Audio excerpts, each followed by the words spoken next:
Hello বন্ধুরা, আজ আমি একটি সাধারণ রেসিপি নিয়ে এসেছি, কিন্তু রেসিপিটা খেতে অসাধারণ।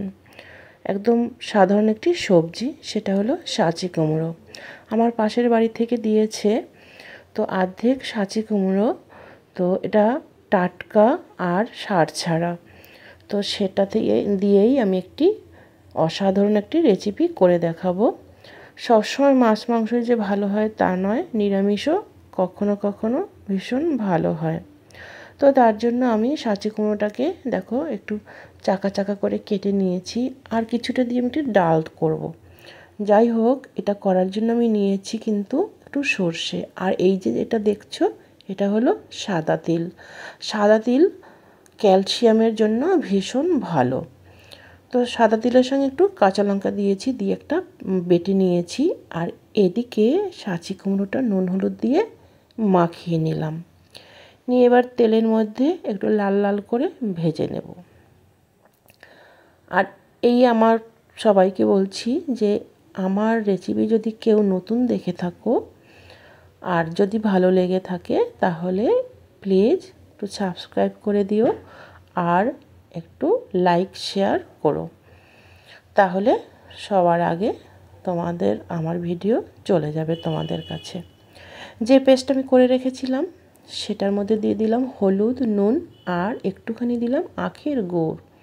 আমি কিন্তু চিনি এখানে দিইনি, চিনি খাওয়া নাকি একদমই ভালো না। যাই হোক, যতটা বাদ দেওয়া যায়। তো কুমড়োটা আমি ভেজে নেওয়ার পরে আমি ফোড়নে দিয়ে দিলাম একটু কালো জিরে। দেওয়ার পরে যে পেস্টটা আমি করে রেখেছিলাম সেই পেস্টটা আমি দিয়ে দেব সব, কেননা পেস্টটা দিয়ে বেশিক্ষণ কষানো যাবে না, যেহেতু সর্ষে আছে। একটু নাড়াচাড়া করেই দিয়ে দেব বাটি ধুয়ে অল্প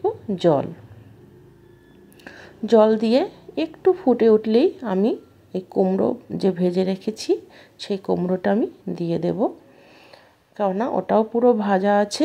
আর এটা গ্রেভিটা কিন্তু পাতলা হবে না, একটু গাঢ় হবে।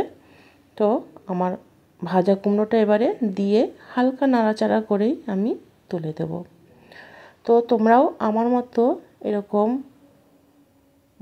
এভাবে তৈরি করে খেয়ে দেখবে একবার, যে সাঁচি কুমড়ো একটু অন্যরকম স্বাদ এনে দেবে। তো যাই হোক, তো আমার ভিডিওটা যদি তোমাদের ভালো লেগে থাকে তাহলে প্লিজ আমাকে কমেন্ট করে জানিও। আর এভাবে তোমরা খেয়ে দেখো, মাছ মাংসকেও হার মানাবে। আমার তো ভীষণ ভালো লাগে, তাই বলছি। তো তোমরাও করে খেয়ে দেখো। আর এটা একটা নতুনত্ব। তো একদম তেলে ঝালে নয়, তেলে আর মশলাতে দেখো গাটা পুরো মাখা মাখা হয়ে গেছে, আর দেখতেও ভীষণ ভালো হয়েছে। যে দেখতে ভালো সে বেশিরভাগই এমনিতেও ভালো হয়, যেটা কথায় বলে। তো যাই হোক, আমার ফাইনালি কিন্তু রেসিপিটা একদম তৈরি হয়ে গেছে। আর আমি একটু সাদা তেল দিয়ে এটাকে সাজিয়ে নিয়েছি।